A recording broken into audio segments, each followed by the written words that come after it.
꿈속에서 현실과 환상을 구분하지 못하는 사람처럼 우리는 종종 자신의 상태를 인식하지 못한 채 살아간다. 이러한 무지와 무감각은 삶을 복잡하고 어지럽게 만들 뿐 아니라 때로는 돌이킬 수 없는 후회와 실수를 남기기도 한다. 어느 날 거리를 지나가다가 한 사람을 보았다. 얼굴은 붉고 머리는 물에 젖은 듯 헝클어져 있었으며 구역질을 하면서 알아들을 수 없는 말을 중얼거리고 화난 사람처럼 욕설을 퍼부으며 비틀거리며 걷고 있었다. 그런 사람을 보면 누구나 술에 취한 사람임을 알 수 있다. 하지만 그런 사람에게 술에 취했소라고 말하면 그는 오히려 큰 소리를 내며 나는 취하지 않았소 라고 외치며 변명하기 마련이다. 참으로 어리석은 모습이다. 또 한 사람이 잠에 빠져 코를 골며 잠꼬대를 하더니 빙그레 웃으며 무언가를 말했다. 그 모습은 마치 꿈속에서 높은 벼슬을 얻거나 값진 보석을 받은 것 같았다. 하지만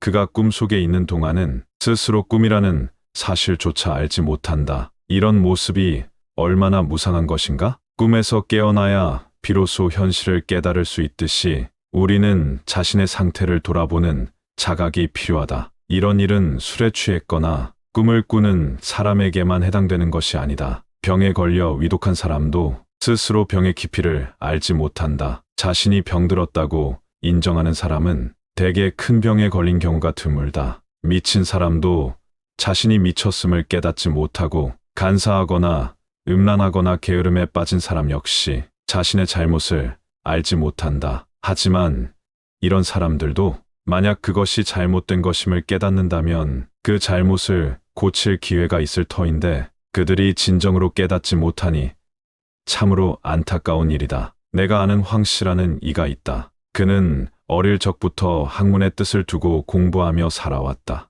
비록 크게 성공하지는 못했지만 그의 인격은 훌륭하고 진실한 사람이었다. 그의 말에는 거짓이 없고 그의 행동은 순수했다. 사람들 중에는 파리처럼 바쁘거나 돼지처럼 쉬기만 하는 이들도 있지만 황 씨는 그들과는 달리 깨어있는 사람이었다. 어느 날 그는 나를 찾아와 말하였다. 나는 인생에 취하고 죽음을 꿈꾸는 사람입니다. 그래서 내 집을 취몽조이멍이라 이름 지었소. 이러한 뜻을 담아 글을 하나 지어줄 수 있겠소? 나는 그의 말에 깊은 감명을 받아 글을 써 주었다. 사람은 하고 싶지 않아도 해야만 하는 일이 있고 하고 싶어도 하지 말아야 하는 일이 있다. 억지로 해야 하는 일은 대개 멈출 수 없는 일이며 반대로 하고 싶은 일이지만 다른 사람이 알아서는 안 되는 일이라면 결국 그만두게 된다. 하지만 모든 일을 이렇게 생각한다면 세상에서 할 일이 없어질 것이다. 내가 걸어온 길을 돌아보니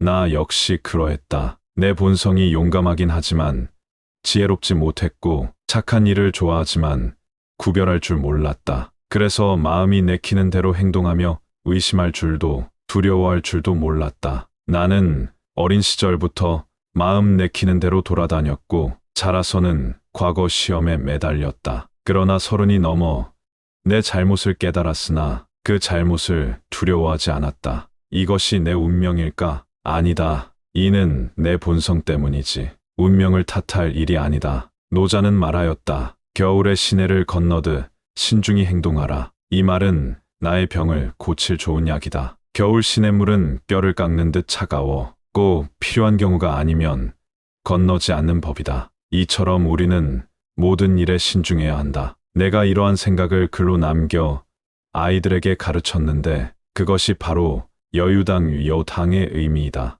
내가 서울에 있을 때 어느 집에서 그림 하나를 보았다. 그림 속에는 황금, 투구와 무쇠 갑옷을 입은 장수가 물속에서 용과 싸우고 있었다. 그 주인은 이 그림은 소정방이 백마강에서 용을 잡는 모습을 그린 것입니다 라고 말하였다. 하지만 내가 조룡대 벼롱다이를 보았을 때 이 이야기는 모순이 많다고 생각하였다. 역사는 그렇게 단순하지 않으며 우리의 해석 또한 신중해야 하지 않겠는가? 또 한 번은 오서산에 올라 절경을 구경하였다. 그곳에서 만난 스님은 호랑이를 두려워하지 않고 오히려 칭찬하며 돌려보낸 일이 있었다고 하였다. 참으로 비범한 사람이었다. 이런 사람들은 높은 산 속에서 자신을 닦으며 남다른 삶을 살아가는 것이다. 사람은 행실에 따라 얼굴이 변한다. 학문에 몰두한 사람은 얼굴에 빛이 나지만 다른 일에 종사한 사람은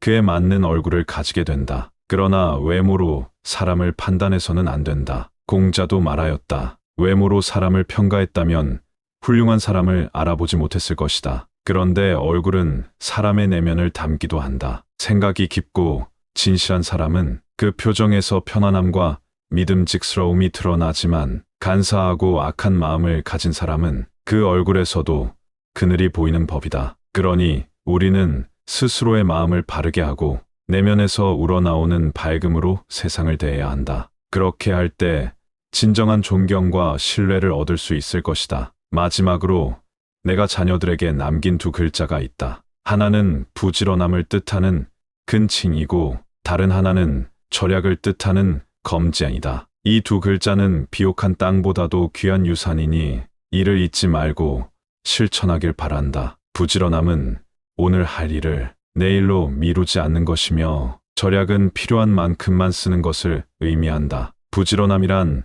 아침에 해야 할 일을 저녁으로 미루지 않고 비 오는 날 해야 할 일을 날이 갤 때까지 미루지 않는 것이다. 그리고 절약이란 쓸모없는 사치를 피하고 꼭 필요한 것만 사용하는 것을 말한다. 예를 들어 옷은 몸을 가릴 수 있으면 충분하고 음식은 배를 채울 수 있으면 족하다는 것을 잊지 말아야 한다. 이 모든 것을 마음에 새기고 실천하면 너의 삶은 풍요로워질 것이고 세상에서 존경받는 사람이 될 것이다. 그리고 너희가 존경받는 사람이 될 때 비로소 내 유산이 진정 빛을 발할 것이다. 나아가 이 조언은 너희만을 위한 것이 아니다. 이웃과 사회, 더 나아가 나라는 너희의 실천에서 비롯된 영향으로 변화할 것이다. 작은 실천이 큰 울림을 만든다는 것을 잊지 말고 언제나 성실하고 절제 있는 삶을 살아가길 바란다. 오늘도 영상을 끝까지 시청해 주셔서 감사합니다.